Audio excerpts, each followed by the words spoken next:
The towering clouds of black smoke are gone on Sunday, hours after firefighters got the blaze under control. Daylight reveals a building that's largely collapsed, with firefighters still training water on hot spots where tons of recycled tires and wood pallets fueled the huge fire. I was in the back of it on the west side, and it's pretty extensive, and there are a lot of tires back there. I think you can smell the rubber. While health officials monitored the air quality on Saturday, homeowners nearby were told to evacuate for several hours. I live right here. And so what have you been told? Just that? Just that we're to evacuate, get everybody, everything, Also inside, propane tanks that could be heard exploding throughout the day.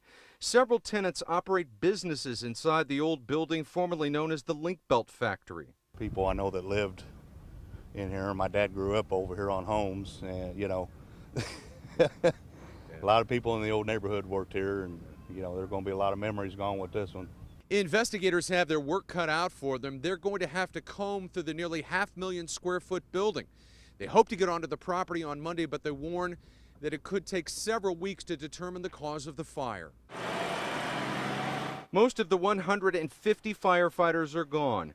Those left continue to douse the area where 85,000 square feet of tires and 60,000 square feet of wood pallets continue giving off smoke. They do expect that this fire will smolder for several days. They're looking at possibly Monday before they can actually get a handle on the smoldering, just simply because of the materials that are in there. Now investigators will work to pinpoint the cause of a fire that emptied neighborhoods and could be seen for miles.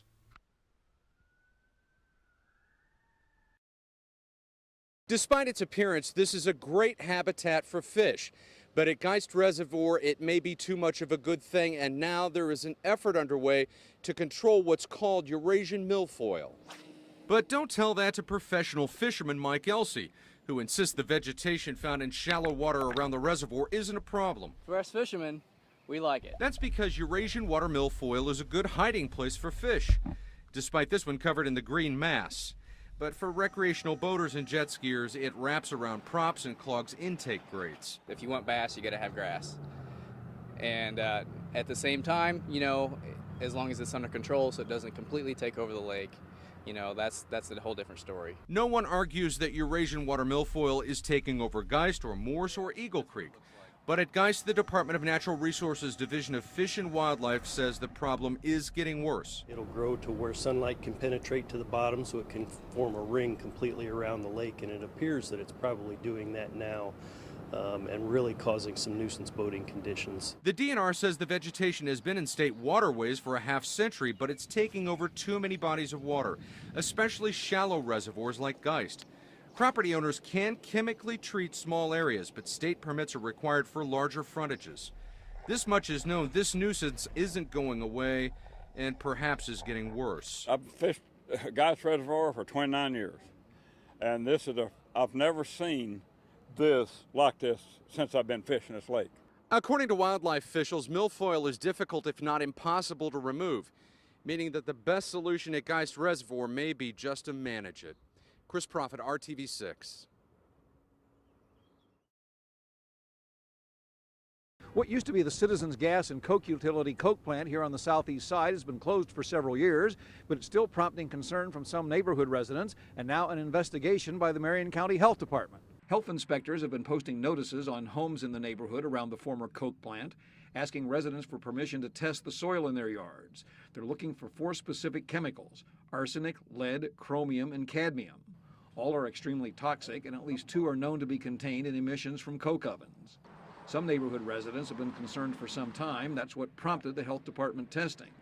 Other residents, like Lynette and Dale Britt, are just getting worried as they hear about the potential danger. Who wants chemicals in their dirt? You know, our children play in the Especially grass, chemicals and like arsenic.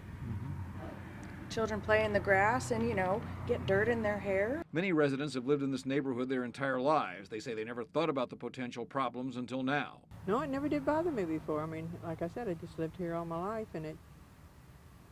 But it does now. Well, since I know what's going on, yeah, it does. But others have always been concerned about health problems. I lived in this neighborhood 30 years ago, and it gave me rashes then. And we moved. The air? Yeah, just being in the air. Others, however, downplay their neighbors' concerns.